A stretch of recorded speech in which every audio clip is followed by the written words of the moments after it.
Okay, kita on, kita cuba on. Dah tekan. Okay, kita tekan on. Okay. Okay, alhamdulillah bunyi sedap. Okay, ayat dah keluar.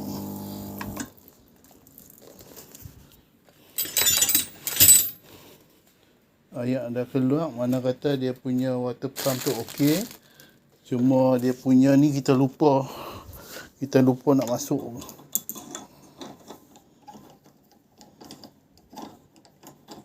Kita lupa nak masuk dia punya easy decal, dia punya habis basuh.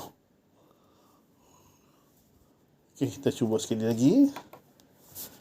Lap dulu. Habis kena TV. Aduh. Okey.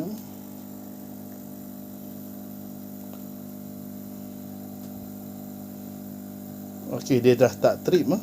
Sebelum ni dia buka, dia trip, dia buka, dia trip. Okey. Ni yang problem dia ah. Solenoid valve. Solenoid valve.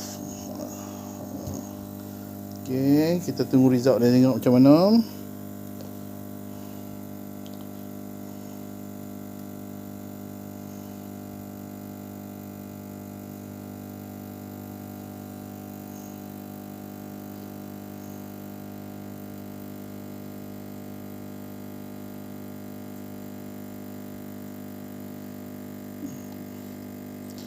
Okay, water pump ni cantik sebab tadi kita lupa masuk dia punya decal punya ni, dia pump air keluar.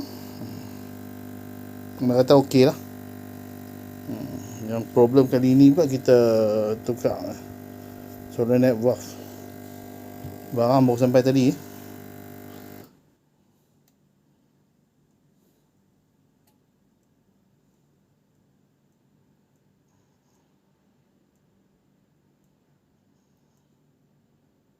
Lepas tu kita tukar dia punya filter kapasitor 2 biji.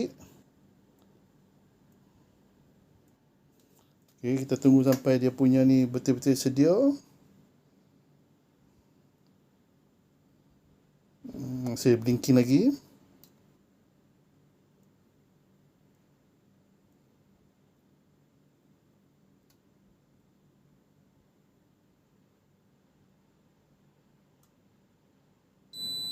Okey, dia dah sedia.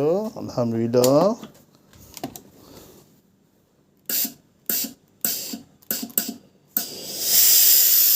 Okey, alhamdulillah semua elok. Okey. Alhamdulillah, berkat tunjuk ajar daripada kawan-kawan. Okey, terima kasih. Assalamualaikum.